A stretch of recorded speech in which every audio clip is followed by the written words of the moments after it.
Bonjour tout le monde. Dans cette vidéo, nous allons utiliser deux méthodes différentes pour répondre à cette question qui a été posée lors d'un brevet de mathématiques. Ici, on va trouver un nombre entier qui est entre 100 et 200, mais qui est à la fois un multiple de 3, de 5 et de 11. Maintenant, ce qu'on va faire ici dans un premier temps, on va trouver tous les nombres entiers qui sont des multiples de 11, qui sont entre 100 et 200. Ensuite, parmi tous ces nombres, on va prendre celui qui est à la fois un multiple de 3 et de 5. Donc ici, pourquoi j'ai pris 11? Parce que 11, c'est le plus grand des trois diviseurs. J'aurais pu prendre 3 ou 5, mais en prenant 11, je vais écrire le moins de nombres possible. Donc le premier, c'est 110. Parce que 110, c'est 11 fois 10. Donc, chaque fois, je vais faire plus 11, plus 11, plus 11. Donc, ici, si je fais plus 11, je trouve 121. Je fais encore plus 11, 132. Ainsi de suite. Donc là, je vais avoir 143. Donc, si je fais encore plus 11, j'obtiens 154. Donc, plus 11, 165. Plus 11, 176. Plus 11, 187. Plus 11, 198. Là, je vais m'arrêter à ce niveau parce que si je fais plus 11, je vais dépasser 200. Alors que moi, je cherche un nombre qui est entre 100 et 200. Maintenant, parmi tous ces nombres, je vais essayer de trouver celui qui est à la fois un multiple de 3 et de 5.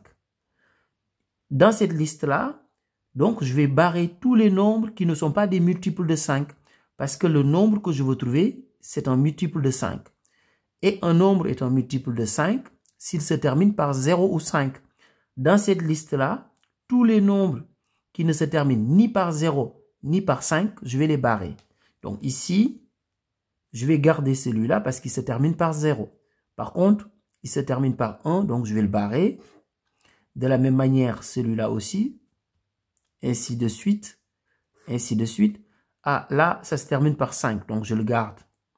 Donc celui-là ne se termine ni par 0 ni par 5, donc je le barre. De la même manière, je barre celui-là aussi. Je barre celui-là aussi. Qu'est-ce qu'il me reste? Il me reste deux nombres. Il me reste 110 et 165.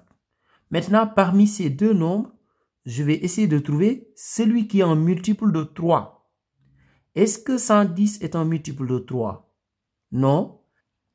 Si j'applique les critères de divisibilité par 3, je fais 1 plus 1 plus 0, c'est égal à 2. C'est-à-dire je fais la somme de tous les chiffres. Si je trouve un nombre qui est un multiple de 3, ça veut dire que le nombre est un multiple de 3. Mais ici, si je fais la somme, je trouve 2. 2 n'est pas un multiple de 3. Donc finalement, celui-là non plus, ce n'est pas le nombre que je veux trouver. Il ne me reste que celui-là, mais je vais vérifier quand même. Si je fais la somme des chiffres, 1 plus 6 plus 5, c'est égal à 12. Effectivement, 12 est un multiple de 3. Donc, le nombre que je cherche finalement, c'est 165. Donc, voilà le nombre. Maintenant, une deuxième méthode beaucoup plus simple et beaucoup plus rapide.